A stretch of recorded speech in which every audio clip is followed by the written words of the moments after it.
எல்லாருக்கும் வணக்கம், good morning. And இப்போது நான் சொல்ல போகிற மெசேஜ் முக்கியமாக மேன்கைண்டில் இருக்கிறவங்க ஃபேமிலிஸ்க்கு.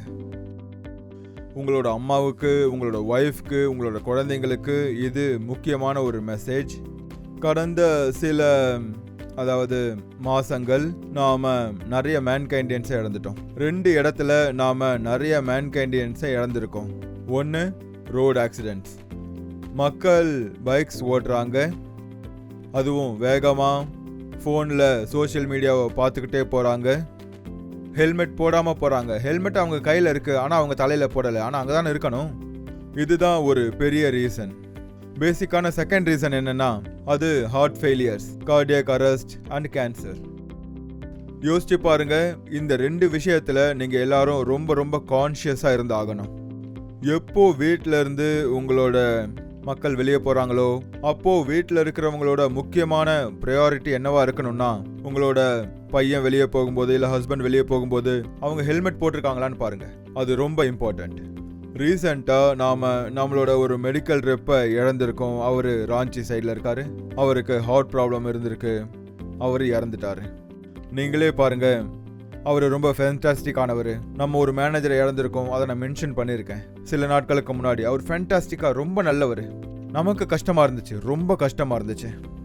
கம்பெனி சைட்லேருந்து பார்க்கும்போது எவ்வளோ பணம் செலவு பண்ணியிருக்கோம், அந்த பையன் எங்கள் கூட எவ்வளோ டைம் ஸ்பெண்ட் பண்ணியிருக்கான், எவ்வளோ முன்னேறி வந்திருக்கான். ஆனால் இது எதுவுமே ஒன்றும் கிடையாது. அதாவது நீங்கள் இழந்ததை கம்பேர் பண்ணும்போது.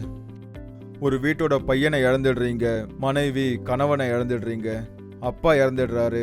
அது எவ்வளோ பெரிய லாஸ்ல. எங்களுக்கு ஒரு சின்ன லாஸ் தான், ஆனால் உங்களுக்கு அது ரொம்ப பெருசு. நீங்கள் ஒரு உறுதி எடுத்துக்கோங்க, எப்போவா இருந்தாலும் உங்கள் ஹஸ்பண்டோ இல்லை சன்னோ வெளியே போகும்போது அவங்க ப்ராப்பராக போக சொல்லுங்கள். ஃபோன் யூஸ் பண்ண வேண்டாம், சோஷியல் மீடியா யூஸ் பண்ண வேண்டாம் சொல்லுங்கள். ட்ரிங்க் அண்ட் டிரைவ் பண்ணக்கூடாதுன்னு ஸ்ட்ரிக்டாக சொல்லுங்கள். அப்புறம் இதில் செகண்ட் பாயிண்ட் என்னன்னா, மேன்கைண்டில் இருக்கிற நிறைய மெடிக்கல் ரெப்ஸை நான் கடந்த சில வருஷங்களை பார்த்துட்டு இருக்கேன். அவங்க ரொம்ப வெயிட் ஆகிடுறாங்க. நீங்கள் நல்லா இருக்கீங்கன்றதுனால வெயிட் அதிகமாகணுன்றது இல்லை. வெயிட் அதிகமாகிறதுனால என்ன ஆகும் நம்ம எல்லாருக்கும் தெரியும். டயபெட்டிஸ், ஹைப்பர் டென்ஷன், நீ ப்ராப்ளம்ஸ், பேக் ப்ராப்ளம்ஸ் கண்டிப்பாக வரும். உங்கள் வெயிட்டை கவனிங்க. உங்களுக்கு நோய் இல்லைன்னு நீங்கள் நினைப்பீங்க, ஆனால் வந்துடும். ப்ளீஸ் இந்த விஷயத்தை கவனத்தில் வச்சுக்கோங்க. இதெல்லாம் ரொம்ப ரொம்ப முக்கியமான விஷயங்கள். ஒரு விஷயத்தை மறந்துடாதீங்க, மேன்கைண்டுக்கு முதல்ல முக்கியமானது அவங்களோட மக்கள் தான். அதை மனசில் வச்சுக்கிட்டு தான் நம்மளோட நிறைய மேனேஜர்ஸ் மெடிக்கல் ரெப்ஸோட வீட்டுக்கு போய் அவங்கள பார்க்குறாங்க. எதுக்காக அனுப்பி வைக்கிறோன்னா, அவங்க போய் தெரிஞ்சுக்கணும், அப்புறம் நல்லா புரிஞ்சுக்கணும். அதாவது கம்பெனியில் இருக்கிற ரெப்ஸுக்கு என்னென்ன ப்ராப்ளம்ஸ் இருக்குது, அவங்களோட சூழ்நிலை எப்படி இருக்குது, என்ன யோசிச்சுட்டு இருக்காங்க. அப்புறம் ஒவ்வொரு குழந்தைக்கும் அவங்க முன்னேறி வரணுன்ற ஆசை இருக்கும். அப்புறம் ஒவ்வொரு அம்மா அப்பாவுக்கும் அவங்க பையன் மேலே எக்ஸ்பெக்டேஷன்ஸ் இருக்கும், ஆசை இருக்கும், ஆசீர்வாதம் இருக்கும் அவங்க பையன் முன்னேறி வரணும்னு.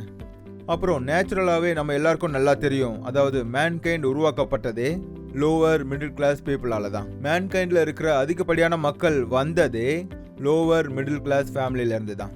இன்னைக்கு அவங்க கிட்ட வீடு இருக்கு, அப்புறம் கார் இருக்கு, நிலங்கள் இருக்கு, அவங்க நல்ல பணம் சம்பாதிக்கிறாங்க. ஆனால் லோவர் மிடில் கிளாஸில் ஒரு ப்ராப்ளம் இருக்கு. அவங்க ரொம்ப சீக்கிரமாகவே சாட்டிஸ்ஃபை ஆகிடுறாங்க. எக்ஸாம்பிளாக சொல்லணும்னா, அது நீங்கள் பார்த்துருப்பீங்க, உங்களோட அப்பா மாதத்துக்கு 30,000 ரூபாய் சம்பளம் வாங்கியிருப்பாரு. ஆனால் நீங்கள் 1.5 லட்சம், 2 லட்சம், 3 லட்சம் வாங்கியிருப்பீங்க. அதனால நீங்கள் ரொம்ப சீக்கிரமாக சாட்டிஸ்ஃபை ஆகிடுறீங்க. ஒருவேளை நீங்கள் அது 20 லட்சம் ரூபாய், 15 லட்சம், 30 லட்சம், 40 லட்சத்தை உங்கள் வாழ்க்கையில் நீங்கள் அடைஞ்சிட்டிங்கன்னா, அப்போ நீங்கள் வாழ்க்கையே ஜெயிச்சிட்டேன், நிறைய கிடைச்சிடுச்சுன்னு நினைக்கிறீங்க. பட் சார், நான் உங்களுக்கு ஒரு விஷயம் சொல்கிறேன். ஒருவேளை நீங்கள் எந்த இடத்துல இருந்து வந்தீங்களோ, எந்த இடத்துல இருந்து நான் வந்தேனோ, வாழ்க்கை முழுக்க உங்களுக்கு ஒரு பயம் இருக்கும். அதாவது நீங்கள் அந்த இடத்துக்கு திரும்பவும் போகக்கூடாதுன்னு. அண்ட் நமக்கு அந்த ரைட்டே கிடையாது. அது ஒரு கிரைமாக இருக்கும், நீங்கள் செய்கிற கிரைமாக இருக்கும். அதாவது நீங்கள் உங்களோட பழைய ரூல்ஸை மறந்துடுறது, வேலை செய்கிறத மறந்துடுறது, உங்களுக்கு அந்த ரைட் கிடையாது. ஏன்னா உங்களோட குழந்தைங்க அந்த சைடு லைஃபுக்கு போகணும்னு நீங்கள் விரும்பவே மாட்டீங்க. அதாவது ஒரு சின்ன ரூமுக்குள்ளே இருக்கணும். அண்ட் இந்த முக்கியமான விஷயத்தை தான் நான் உங்களுக்கு ரிமைண்ட் பண்ணணும்னு நினைக்கிறேன். ஒரு நோய்க்கு எவ்வளோ பில் வரும், எவ்வளோ செலவாகும். ஸோ ப்ளீஸ் புரிஞ்சுக்கோங்க. நீங்கள் நிறைய சம்பாதிக்கணும், நிறைய முன்னேறணும். மேன்கைண்ட் எப்பவும் உங்களுக்கு துணையாக இருக்கும். அண்ட் நாங்கள் உங்களுக்கு எப்பவும் ஹெல்ப் பண்ணுவோம், அதாவது உங்களை டெவலப் பண்ணிக்கிறதுக்கு. ஸோ இப்போ நான் இங்கே சொல்ல வர விஷயம் என்னென்னா, அதாவது மேன்கைண்டில் எங்களோட நெக்ஸ்ட் எய்ம் என்னென்னா, நம்மளோட மக்களை மென்டலாக டெவலப் பண்ணுறது தான் பர்சனாலிட்டியில். அதுக்காக நாங்கள் நிறைய விஷயங்கள் பேசுகிறோம், நிறைய கோர்சஸ் வைக்கிறோம் நம்மளோட லேர்னிங் டெவலப்மெண்ட் பிளாட்ஃபார்மில். அது ஸ்டார்டிங் ஆயிடுச்சு. அது ஒரு ஸ்லோ ப்ராசஸ் தான், ஆனால் சீக்கிரமாகவே இது ஸ்பீட் எடுக்க ஆரம்பிச்சிடும். எப்படியெல்லாம் ட்ரெஸ் போடணும், பெண்ணை எப்படி வைக்கணும், எப்படியெல்லாம் பேசணும், நம்ம கன்சல்டன்ஸ் சேம்பருக்குள்ளே எப்படி போகணும், இந்த எல்லா விஷயங்களும் அதில் இருக்குது.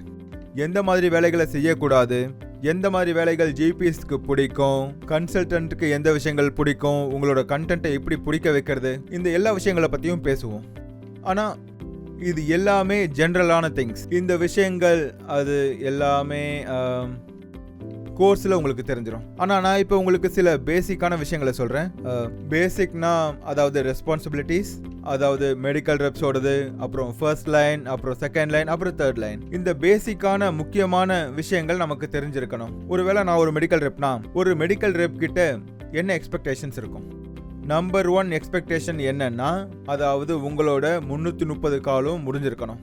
நம்பர் 2 என்னன்னா, அதாவது உங்களோட கவரேஜ் 100% முடிஞ்சிடுச்சா, அதாவது நீங்க எல்லா டாக்டர்ஸையும் 2 தடவை மீட் பண்ணீங்களா, நீங்க சர்வே பண்ணீங்களா, சரியான டாக்டர்ஸை பார்த்தீங்களா, இது ரொம்ப முக்கியமானது. அப்புறம் 3வது, கம்பெனி உங்களுக்கு கொடுக்குற ரிசோர்சஸ், கம்பெனி கொடுக்குற டிடிஆர்ஸ், கம்பெனி கொடுக்குற சாம்பிள்ஸ், அது சரியான டாக்டர்ஸை ரீச் பண்ணுச்சா. இதெல்லாம் சின்ன சின்ன 3 ரெஸ்பான்சிபிலிட்டிஸ் தான். கால்ஸ், கவரேஜ், ரிசோர்சஸை சரியாக நீங்கள் டிஸ்ட்ரிபியூட் பண்ணீங்களா. அப்புறம் உங்களோட ரெஸ்பான்சிபிலிட்டி என்னன்னா, ப்ரொடக்டிவிட்டியை கொண்டு வர்றது, சேல்ஸை அதிகமாக்குறது. இந்த சின்ன சின்ன 3-4 விஷயங்களை நீங்கள் உங்கள் மனசில் வச்சுக்கணும். இதுக்கான அர்த்தம் என்னன்னா, நீங்கள் முன்னேறீங்க. செகண்டாக இருக்கிறவங்க ஃபர்ஸ்ட் லைனுக்கு வருவீங்க. ஃபர்ஸ்ட் லைன்னா என்ன அர்த்தம்? ஃபர்ஸ்ட் லைனை நாங்கள் சொல்கிறது மென்டார்ஸ். இப்போது அந்த மென்டார்ஸ் என்ன பண்ணணுன்றதை பற்றி நாம் இப்போ பேசலாம். மெடிக்கல் ரெப்ஸோட ஃபர்ஸ்ட் பாயிண்ட் கான்டாக்ட் யார் கூட இருக்கணும்னா, கம்பெனியோட ஃபர்ஸ்ட் லைனில் இருக்கிறவங்க. பேசிக்காக இதோட அர்த்தம் என்னென்னா, ஃபர்ஸ்ட் லைன் கண்டிப்பாக மென்டராக இருக்கணும். ஒரு டீமை பில்ட் பண்ணணும். அவங்களோட பிஹேவியர், நம்ம ஆளுங்களுக்கு ஹெல்ப் பண்ணுறது, அவங்கள ஒருங்கிணைக்கிறது, அவங்களோட ப்ராப்ளமை சால்வ் பண்ணுறது, அதுதான் நம்பர் 1 ரெஸ்பான்சிபிலிட்டி. நம்பர் 2 ரெஸ்பான்சிபிலிட்டி என்னென்னா, ப்ரொடக்டிவிட்டியை இன்க்ரீஸ் பண்ணுறதுல, டாக்டர்ஸை கன்வெர்ட் பண்ணுறதுல, விஐபி டாக்டர்ஸ் கூட உங்களுக்கு ரிலேஷன்ஷிப் இருக்கணும். உங்கள் ரிசோர்ஸஸ் நேரத்துக்கு ஏற்ற மாதிரி அதிகமாகுதா இல்லை அதிகமாகலையா, கீ டாக்டர்ஸ்க்கு உங்கள் மேலே கவனம் இருக்கா இல்லையா, அதுதான் செகண்ட் மோஸ்ட் இம்பார்ட்டன்ட் திங். அப்புறம் தேர்ட், அட்ரிஷன். எங்கெங்கெல்லாம் அட்ரிஷன் இருக்கோ அந்த இடத்துல ரெஸ்பான்சிபிலிட்டிஸ் வரணும். அதாவது ஃபர்ஸ்ட் லைனுக்கு, அந்த ஃபர்ஸ்ட் லைனுக்கு நல்ல பிஹேவியர் இருந்துச்சுன்னா, எல்லாரும் கூட கனெக்ட் ஆகிருக்காங்க, அட்ரிஷன் இல்லைன்னா அது ஃபென்டாஸ்டிக் ஆனது. ஆனால் எங்கேயாவது அட்ரிஷன் இருந்தா, எங்கேயாவது வேகன்சி இருந்தா அப்படின்னா அது ஒரு இர்ரெஸ்பான்சிபிலிட்டி. அப்போ அவங்க அதை ஃபாஸ்ட்டாக அவங்கள ஃபில் பண்ணணும். அப்புறம் எப்போ வரைக்கும் அங்கே ரெப் இல்லையோ அப்போது அவராகவே அந்த இடத்துக்கு போய் அட்லீஸ்ட் ஒரு 7-8 டேஸாவது இருக்கணும். அப்போதான் அவங்களுக்கு இருக்கிற கனெக்ஷன் கட் ஆகாமல் இருக்கும். இதுதான் ஃபர்ஸ்ட் லைனோட சின்ன சின்ன வேலைகள். அப்புறம் இது மட்டும் இல்லாமல், ஒரு ஃபர்ஸ்ட் லைனாக இருக்கும்போது அவங்களோட ரெஸ்பான்சிபிலிட்டி ரொம்ப பெருசாக இருக்குன்றத மறந்துடக்கூடாது. அதாவது புது ப்ராடக்ட்ஸ் எப்படி போயிட்டுருக்கு, இதுதான் ஃபர்ஸ்ட் லைனோட ரொம்ப முக்கியமான ரெஸ்பான்சிபிலிட்டிஸ்.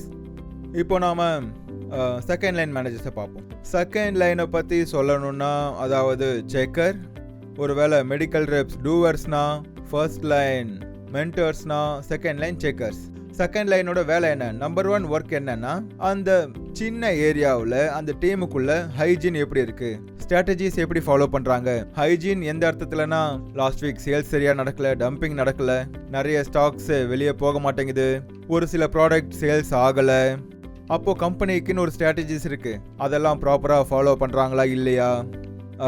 கேம்ப்ஸ் நடத்தணும், சிஎம்இஸ் நடத்தணும், நிறைய வித்தியாசமான ஸ்ட்ராட்டஜிஸ் இருக்கு. அது எல்லாத்தையும் அவங்க சரியா இம்ப்ளிமெண்ட் பண்றாங்களா இல்லையா. இது எல்லாத்தையும் விட்டுட்டு ரொம்ப எக்ஸ்ட்ரீமான விஷயம் என்னன்னா, நாம டாப் கன்சல்டிங் டாக்டர்ஸ் கிட்ட ஒர்க் பண்றோமா, டாப் டாக்டர்ஸை கன்வர்ஷன் பண்றதுக்கு அவங்களோட கான்ட்ரிபியூஷன் எப்படி இருக்கு, அவங்க அதில் எவ்வளோ வேலை செய்கிறாங்க. செகண்ட் லைன் மேனேஜர்ஸுக்கு இருக்கிற ரொம்ப முக்கியமான ரெஸ்பான்சிபிலிட்டிஸில் இதுவும் ஒன்று. அது மட்டும் இல்லாமல், எங்கெல்லாம் டீம் வீக்காக இருக்கோ அங்கே செகண்ட் லைன் மேனேஜர்ஸ் போய் விசிட் பண்ணணும், செக் பண்ணணும், அதாவது நம்மளோட ஹெல்ப் தேவைப்படுதான்னு, அதோட என்விரான்மெண்ட்டை எப்படி சேஞ்ச் பண்ணுறதுன்னு பார்க்கணும். அப்புறம் மாரல்ஸை சேஞ்ச் பண்ணணும், அதாவது டீமோடது. இதுதான் ரொம்ப ரொம்ப முக்கியமான responsibility. Last not the least, ஆனால் முக்கியமான செகண்ட் லைன் ரெஸ்பான்சிபிலிட்டி என்னென்னா, வேகன்சிஸ் ப்ராப்பராக ஃபில் பண்ணுறாங்களா இல்லையான்றதை கரெக்டாக செக் பண்ணிகிட்டே இருக்கணும்.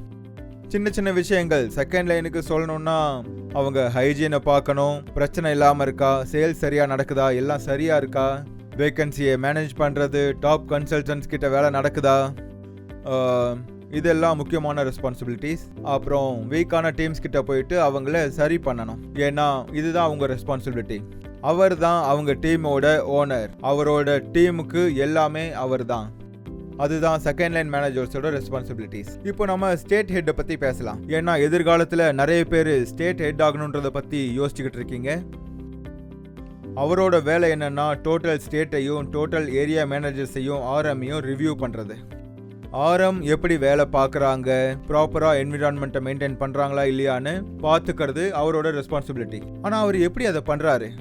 எது வரைக்கும் அவருக்கு டேட்டாவை படிக்கிறது தெரியலையோ, எக்ஸ்டர்னல் இன்டர்னல் போத். பேசிக்காக அதுக்கான அர்த்தம் என்னன்னா அவர் பேசிக்காவே அந்த டேட்டாவை ரொம்ப மைன்யூட்டாக ரீட் பண்ணுறாரு. அப்புறம் அவருக்கு எல்லாமே புரியும். அந்த அடிப்படையில் தான் அவர் ரிசோர்ஸஸை கண்காணிக்கிறாரு. அது ஃபார் எக்ஸாம்பிள் சொல்லணும்னா சில ஸ்ட்ராட்டஜிஸ் இருக்கும், அது ஒர்க் ஆகாது. ஏன்னா மெடிக்கல் ரெப்ஸ் ப்ராப்பராக ட்ரெயின் ஆகலை. அந்த மெடிக்கல் ரெப்ஸுக்கு பேச தெரியாது, ட்ரைனிங் இல்லை, கான்ஃபிடென்ஸ் இல்லை. அப்புறம் சில சிஎம்இஸ் நம்மளோட ஸ்ட்ராட்டஜிஸில் சில இம்ப்ரூவ்மெண்ட்ஸ் அவசியமாக இருக்கும். அதை நாம் எப்படி பண்ணுறது? ஏன்னா அந்த ஒருத்தர் தான் கண்டினியூஸாக டேட்டா சைடில் ஒர்க் பண்ணிக்கிட்டே இருப்பார். அதாவது டேட்டா என்ன சொல்லுது, ட்ரைனிங் கரெக்டாக நடக்குதா இல்லையா, நம்ம எந்த வேலையை செய்ய ஆரம்பிச்சோமோ அது நடக்குதா இல்லையா, ரேப்ஸ் எப்படி வேலை செய்கிறாங்க, ஆர்எம் என்விரான்மெண்ட்டை எப்படி வச்சுருக்காங்க, அதுதான் ரொம்ப முக்கியமான ரெஸ்பான்சிபிலிட்டிஸில் ஒன்று.